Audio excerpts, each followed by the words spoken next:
like, so people can come from outside of my group. Anyway, I'm going to introduce myself. My name's Melissa Norgate, and this is Office MVP's Saturday Success Strategy session, and we're talking about nonverbal communication. So this is a business environment. If you're not part of the business environment, it'd be great if we can let other people come in that are in my office team. Thank you. So, ladies and gentlemen of Office MVPs and the LinkedIn Administrative Assistant Office Professionals group, we're talking about nonverbal communication and what it is. So first of all, what is nonverbal communication? A lot of us might think it's body language, but there's a lot more to nonverbal communication. It's your visual cues, body language, they call it kinetics, your language or use of your voice, so tone of voice is part of nonverbal communication. The way we touch people and our proximities, or the words they're using here are haptics and proxemics, meaning proximal or distal, right? Close or long, or away, far or away, right? Close or far away. So proximal and distal. Proximal would be up on your shoulder, and then distal would be at your hand. That's the terms they use in nursing. So just to clarify those specific terms. And then around the body, chronometics and use of time. So eye contact. These are all parts of nonverbal communication. I tend to roll my eyes sometimes or look up and away when I'm gathering my thoughts. I don't know if other people tend to do the same thing, and oftentimes that can be misconstrued as not able to focus, or that you're not communicating effectively with the other person who's talking to you, like you're disinterested. Eyeball rolling too is a problem for people who might, that's a communication of that they're not interested, or they, kids, you can see that in kids a lot. Oh, mom, that they're not interested, or they think something you said is, they don't like it or whatever. So we can all zero in on our own personal nonverbal communication by practicing in the mirror, looking and working on your own skills to build confidence. That's what I had said we're going to build your confidence by understanding what these nonverbal cues are. Oftentimes people will use their hands, but they do it in a way that is intrusive to somebody else. I had a woman who would flail her hands all over. That's my nonverbal communication. But she would flail her hands, and literally hit me in the face because she wasn't paying attention to her own nonverbal communication. And that interfered with what we call the proximus. I can't pronounce that word well. The bubble, right? Everybody has kind of a personal bubble, and when you get a hand up in your face like that, I think that's a breach of that personal bubble. I'm not sure about the rest of you, but it was very uncomfortable. And so when we don't want to build an uncomfortable environment with other people, right? Our objective in our non-verbal communication style is to build a trusting relationship with everyone around us the best we can, and that's by observing our own body language, visual eye cues, proxemics, and our use of time. So remember, in nonverbal communication, if somebody says, boy, I have to go at a certain time, that's your cue, right? Those are nonverbal communication cues in a roundabout way. They're saying it, but you have to be aware time is an element of nonverbal communication, and being respectful of people's time is a part of that area of nonverbal communication. Our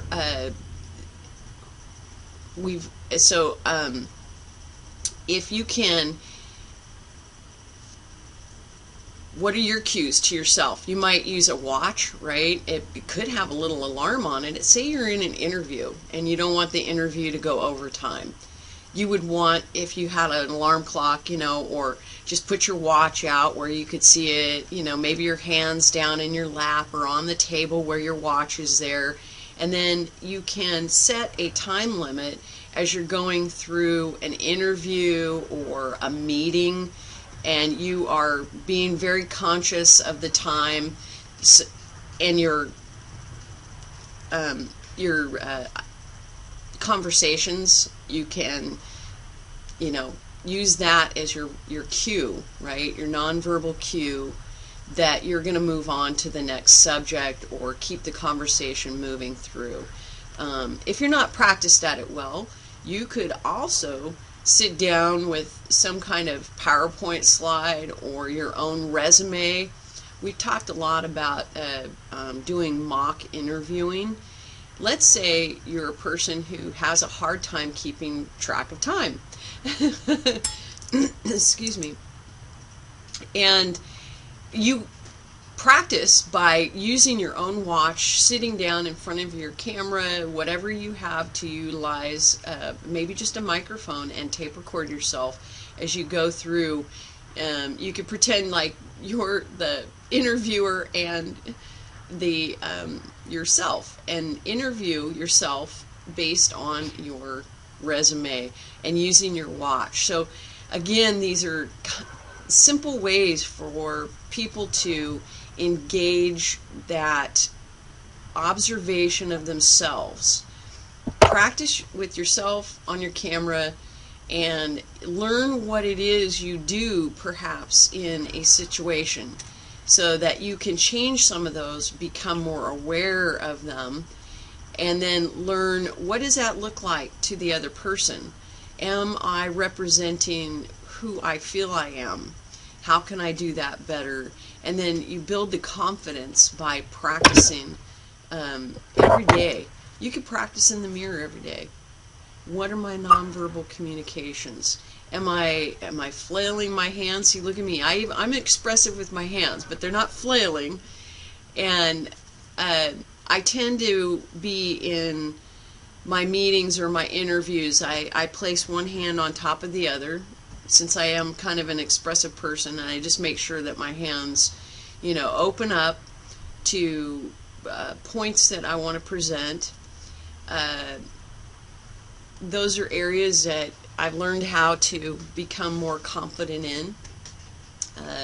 Sitting straight, we want to make sure that our body language is appropriate. You're going into an interview.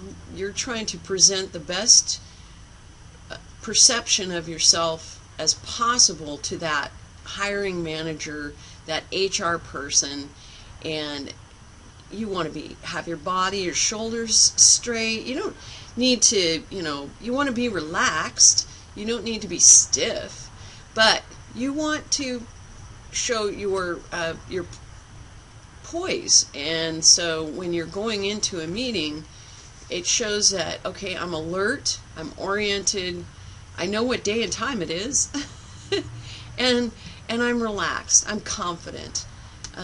You just have your shoulders back, your body's up, you're not slouching, and also those are just great those are important for digestion and so forth, and that digestion and those your blood flow, all of those things help reduce anxiety. They help you relax when you're hunched over and things like that. Your body isn't in a healthy body language. It's so those are important areas that when you go in, look in the mirror, look in a glass door. If you're going into an interview, if you're going into a business meeting, any type of interaction, throughout your office, just sit up straight. Oh yeah, tuck that tummy in. Look at the best you can. Do with what you have the best you can. And if you are able to improve it, do. Look at those areas and go, I can sit up straight taller. Boy, my shoulders sure are hurting. Maybe that's because I'm slumping over. So, maybe find ways that you can get your posture, work on that. And again, that's observing yourself often, not being full of yourself, just noticing. And you look in the mirror, you look in that window, other areas, that, oh wow, I realized I didn't have good eye contact with that person today. I'm going to work on that tomorrow. Or you can say something to them, I realize that's an area I need to improve on it. Would you mind helping me? I don't have good eye contact.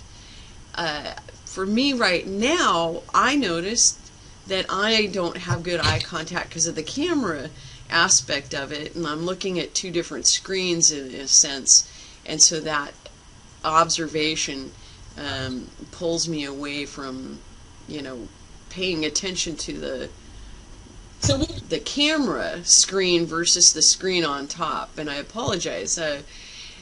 So we'll go to the next slide, and we've talked a little. If there are any questions, does anybody have any questions about what is nonverbal communication? I'm going to go look to see who is in my circle. I hear people. Oh, there we are. We've got Peggy and my Cal.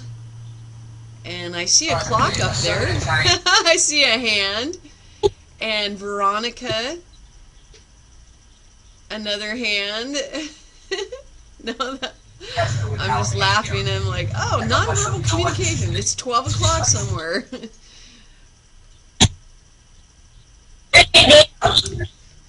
At any rate, I'm going to keep moving forward. It looks like we have people online. I'm glad you could join us.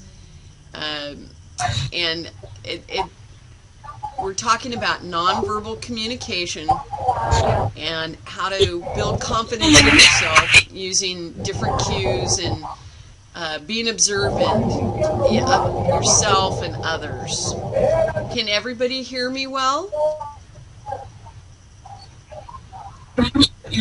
I hear other people. I wish if you guys could, if you're not going to engage, can you mute your microphones, please?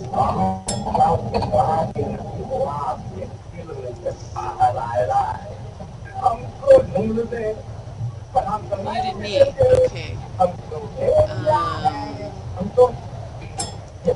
That's good. Okay, now.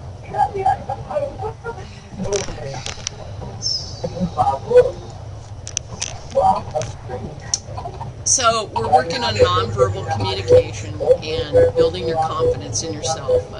But also, it's a two-way street. So nonverbal communication isn't only about you, right? It's about the world around you as well. And picking up and learning what nonverbal communication cues are. So nonverbal communication, right, well, it speaks volumes.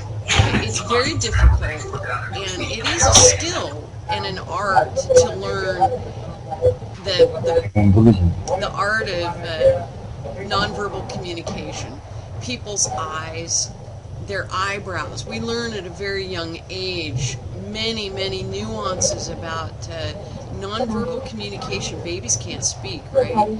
And all we can do is read their body language or their verbal cues. So, and they are their parents or their world around them. You know, if you're cold and hungry, it can be a very, very dangerous, you know, scary place.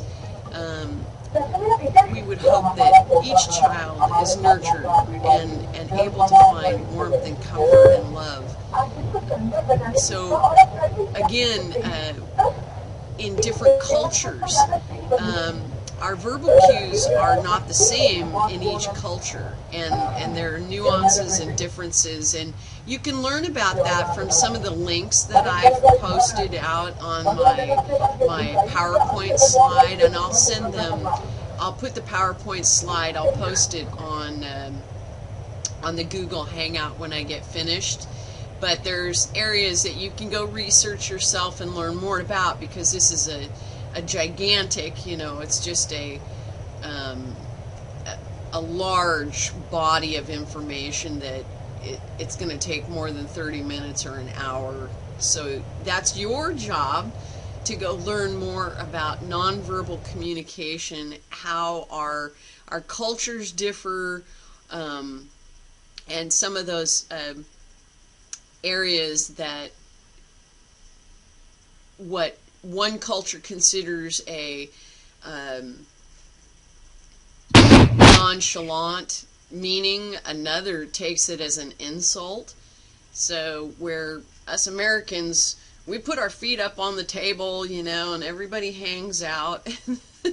But in India and I believe Asia, showing the bottom of your foot is an insult, and not very highly respected. The okay sign, I mean, there are just a number of them out there that would be,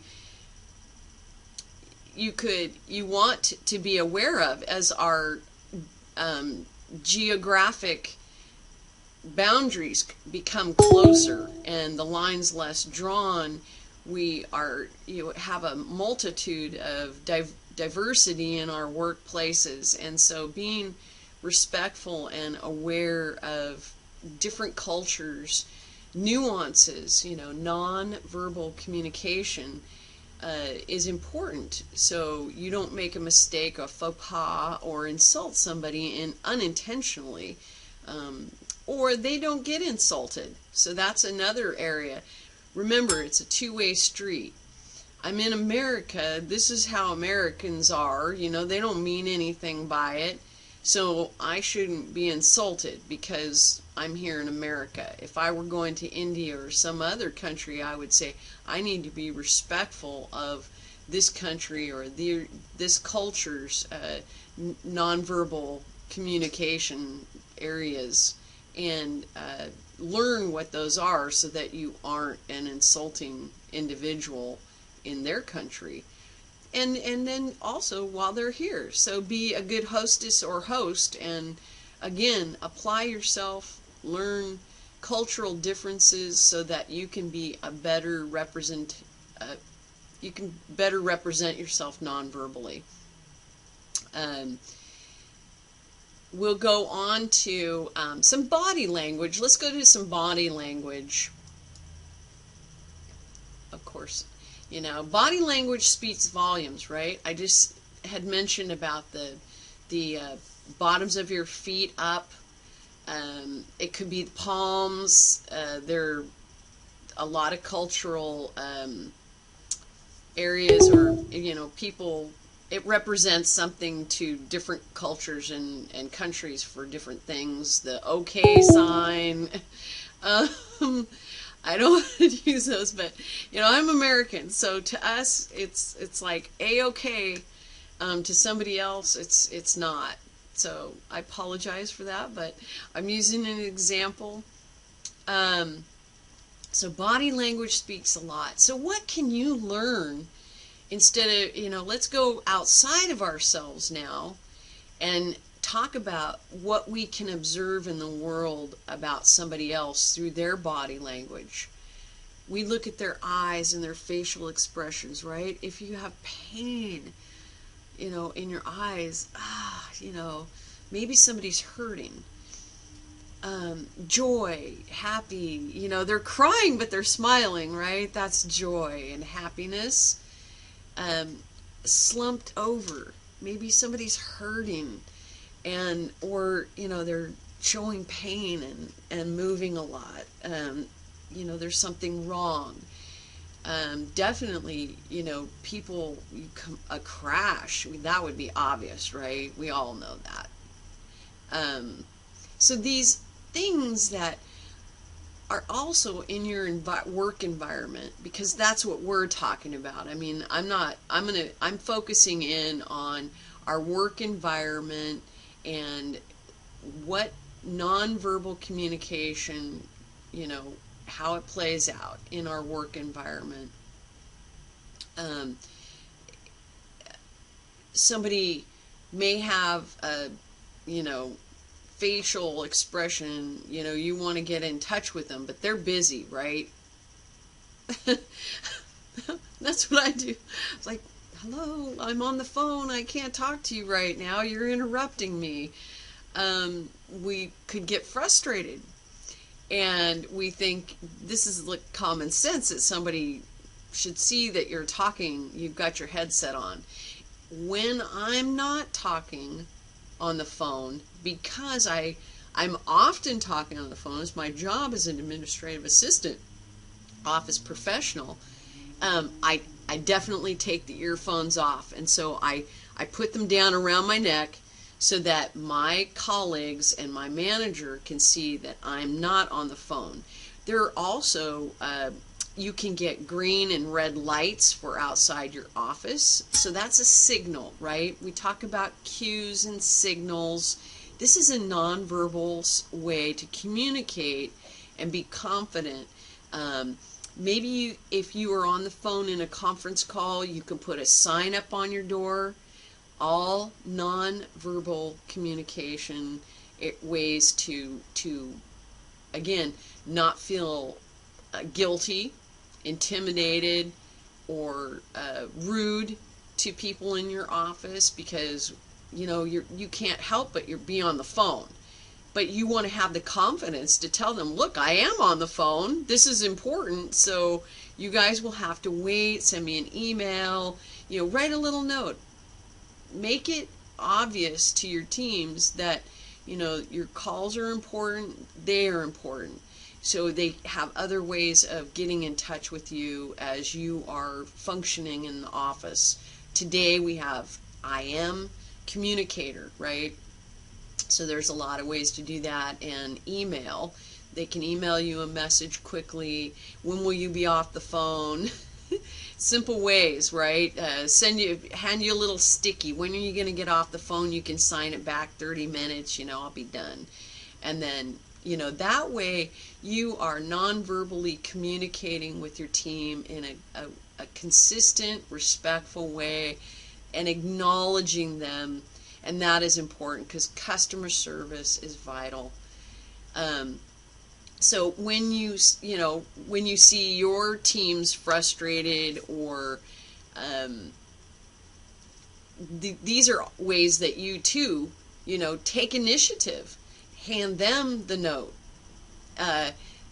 engage with them in a non-verbal way that shares with them, you are important to me, customer service, but boy, this phone call, if I don't catch it, I have to get this flight done because we're going to lose the seat in 30 minutes. That's, we're at our deadline for holding an airline flight and we won't get the best deal. So prioritizing, but helping the team understand they're important, and that's customer service. So with that, again, it's body language. You don't have to show frustration. Sometimes that's part of that communication commando that we talked about last week, right? You don't get frustrated. You just do it. And staying in control, so that I think it helps other people, manage their personal commando too, communication commando. So the less animation, drama, things like that we put into our communication style, the more calm, reserved, and efficient our communication becomes. I know I'm kind of in my off time, I like to have fun, and I like to be bubbly, and sometimes I'm a little animated, whatever, because that's just life, and enjoying life is a very, you should always be trying to enjoy your life as much as you can.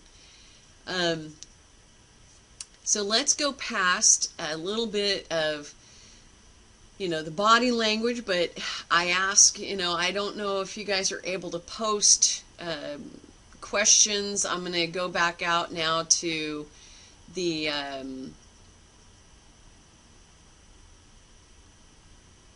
just lost connection. Did we lose a connection? Yes, because I can't get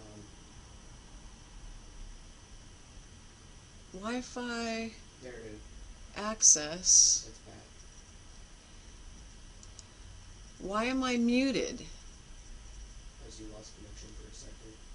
Internet access. It'll be back in a bit. No connections are available. It says my Wi-Fi is connected. RSU. Okay. All right. Well, we'll just keep rolling forward. I don't have much of a choice, do I?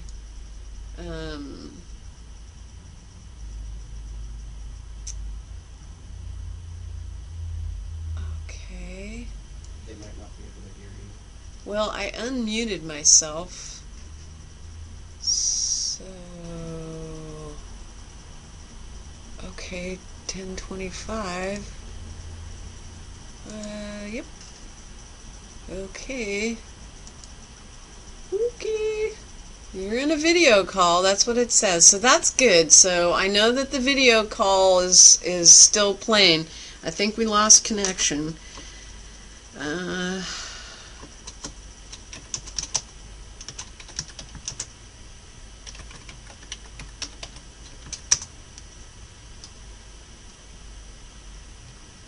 Okay. So,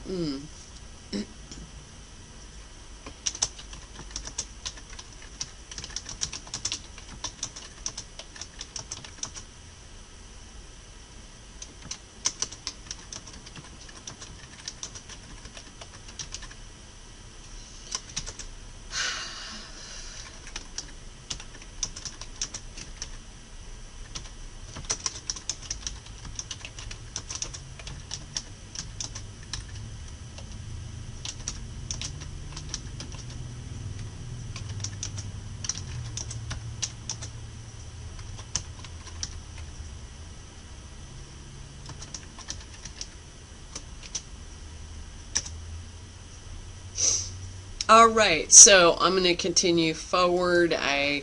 I'm using my Snagit editor anyway to capture the screen and the communications here, so we'll hopefully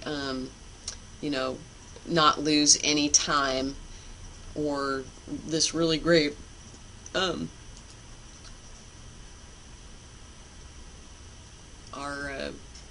see nine people. Let's see. I'm better join group. Oh, here we go. Okay. Farrah blocked Veronica Bradley. Cannot hear either. Your mic is off. Okay. I don't know who that is. Okay.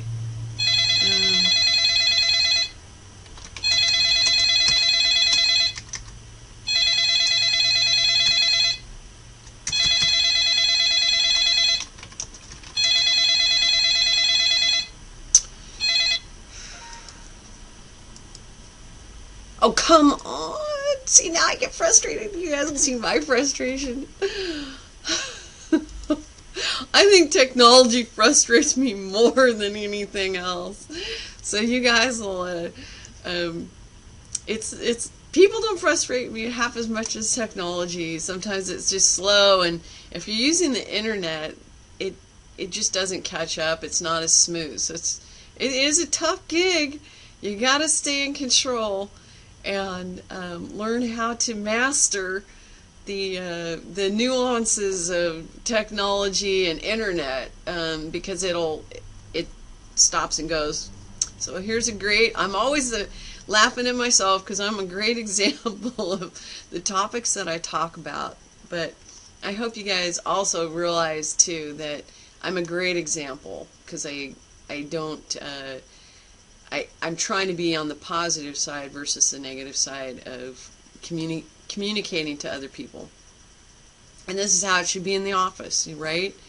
We're going to be respectful and regard each other.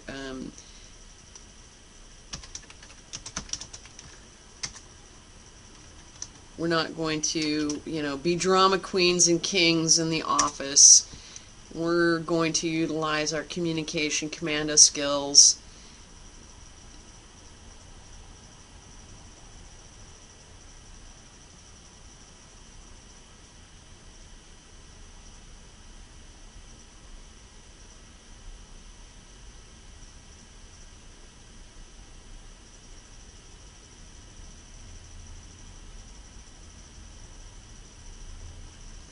Wow, sorry, maybe, like I said, bringing in the private sector is not such a great idea, and it should, but people who have my link can get to our video call.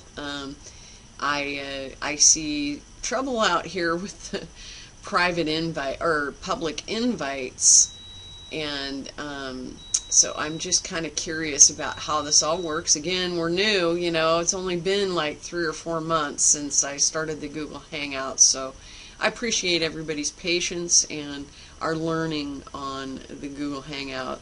I'm going to get back to the PowerPoint presentation. Let's see. And body language. So now, can you read it? Excuse me. So posture, right? We talked about posture. The way we read body language, slouching, crossing arms, your stance. I used to stand with my hands on my hips, and everybody said, "Oh, that was a sign of aggressive." And I thought, no.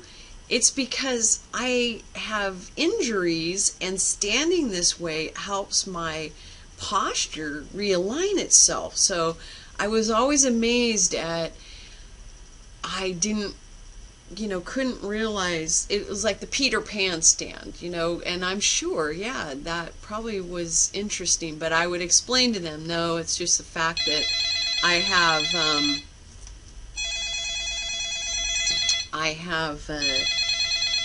a bad body posture, or I have injuries to my, and so that this way it helps me open up my my aches and pains. My skeletal, it realigns my skeletal. So anyway, I think it's the facial expressions with the body language, they all play a part. If I don't look angry and mean, then of course that stance is like, no, I have to stand up and get my shoulders back, this is, and it really does bring up, when you have your arms up on your hands on your hips, you get to bring up that rib cage and those shoulders up. So there is a piece of information that I'm offering you when you watch somebody. They may not be aggressive, or anything. They're just trying to lift themselves up, and we're not always in a gym. we're sitting down all the time. So maybe we need to change some of our perception of the nonverbal and body language to include information I just stated. So it's a total package of observing other people's nonverbal communication along with our own. What are we saying to the world, and what do we see the world saying to us? So I hope that, you know, you'll take that into consideration when somebody stands up and they're just going like this, you know, because they're trying to stretch that rib cage, get that skeletal system, you know, enlarge your lungs capacity. I come from that nursing background, and that's, you know, really what it does. So, again, you've got other areas, degrees of somebody's intention, their participation, and you can look at all of these areas yourself, because again, it's very intricate. There's lots of information on it. Find something in your own, you know, personal needs that you need to improve on, and then go out and research it. It'll drill it down into very finite intricacies that you'll be able to pay attention to and maybe monitor on a different level than you have today. So go out, you know, look at that. Is it my eye contact? That's body language.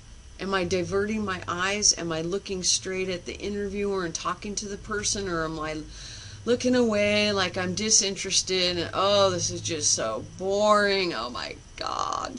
Again, that's that drama, right? But inside, you know, our voice is saying to ourselves, oh my gosh, I just can't, this is really boring. But even if something's boring, try try your hardest to pay attention, because that person took the time to create something that they thought, you know, you needed to know. That's why you're in the meeting, whether it's boring or not. They could be somebody who has issues about confidence, and with your attention, you're providing them that synergy to become a better communicator. You could say afterwards, you know, I really enjoyed your presentation and here these formats. However, you know, I would recommend you do this, and it'll bump it up a bit or make it more interesting.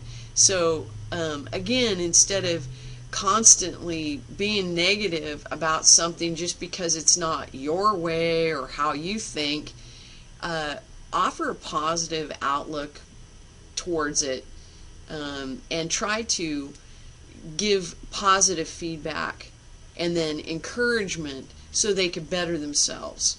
If we're constantly putting each other down, we're not going to generate and overcome obstacles that we could be better at. So let's see. We did how can you read it, and so you can read body language. It's very clear, you know. A lot of times it's not, I guess, you know, people hide things and they try to, you know, stay in control because they say don't bring your problems to work. That's things that I've always been trained on, and you know, we all have our personal bubble, boundary space. I think on this level too is what the cues, you know, bubble cues. I'm a boundary person. I'm like, you're not my best buddy, pal, chum. You haven't earned that, and that takes trust, right? To build trust, and we all want to, you know, kind of jum and chum with each other. But if you don't know somebody and you know, jump right into their circle, that's going to kind of alarm them. So it creates I wouldn't say unsafe environment. It could outside of work or whatever, you know, but you need to build those those relationships with people, and that's by, slowly gaining people's confidence and trust. Just because you're a VP, of HR or something, doesn't mean you're my best buddy chum pal, and you get to come, playing up to me. And I just got here, I don't know anybody. I was like, just go slow. So, when somebody, and they say it's not a good thing to do, so the person on the left, and somebody brings up to the right, you come behind a woman with, like that, and they don't know you. It doesn't matter work or anywhere. It makes me uncomfortable, and I naturally turn to include a third, So anyway, those are factors that drive into, again, social skills and nuances and getting to know people. Take it easy. Take it slow. Not everybody's your buddy pal chum.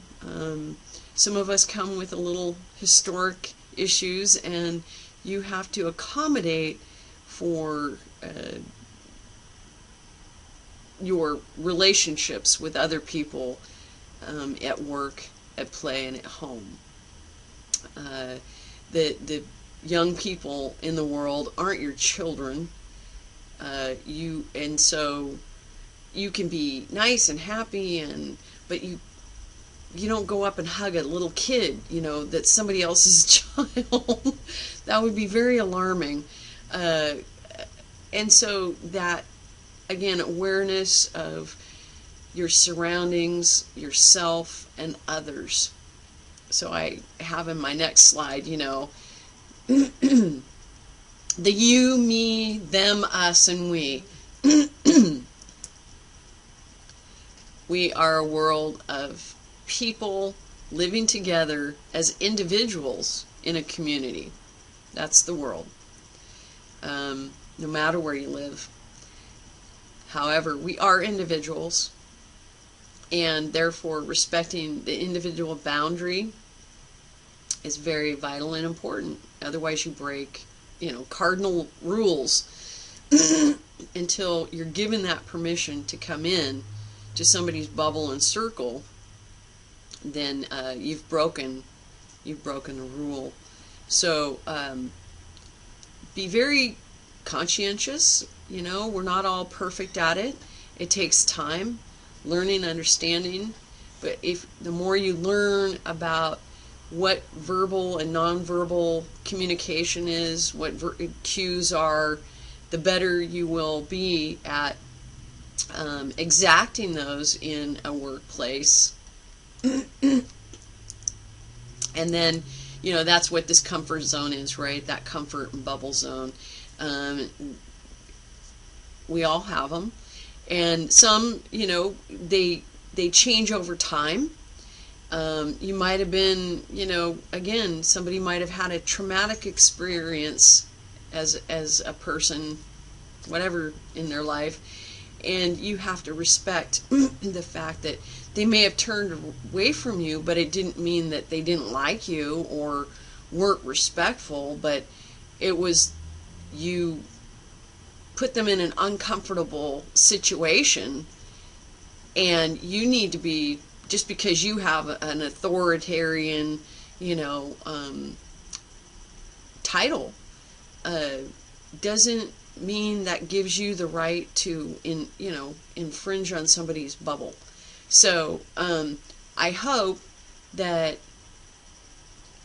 as superiors and co-workers and people that don't have titles, whatever your title is, that you'll all be more conscientious of each other's space and nonverbal cues, and give good nonverbal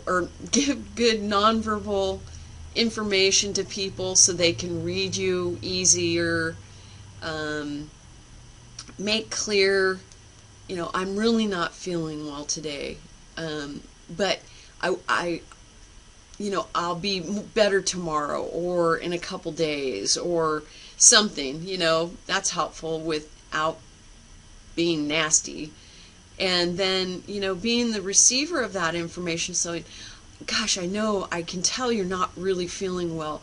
I'm going to come back in 3 days or 2 days, when you're feeling better.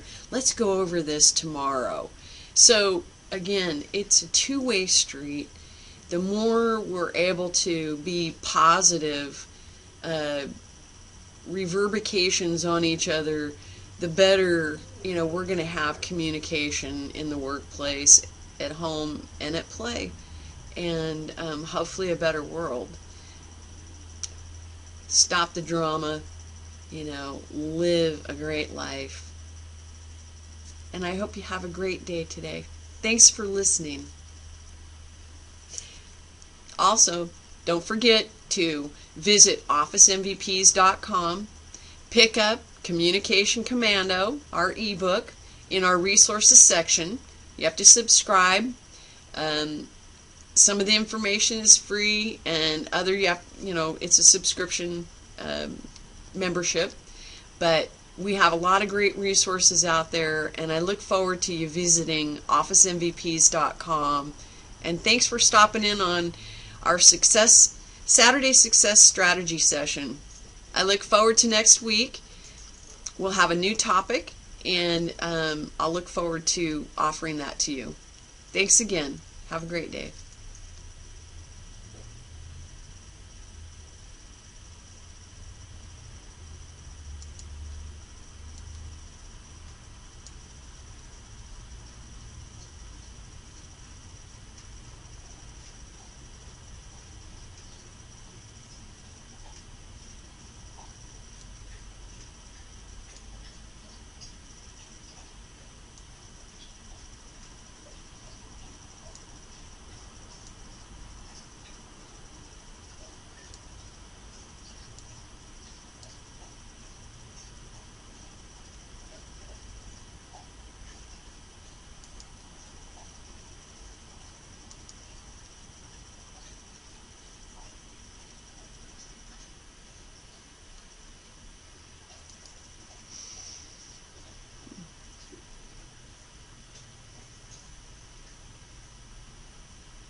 Myself. Let's see. No, I don't want that. Am I able to hear you? Just a minute. Yes. Just a minute, please.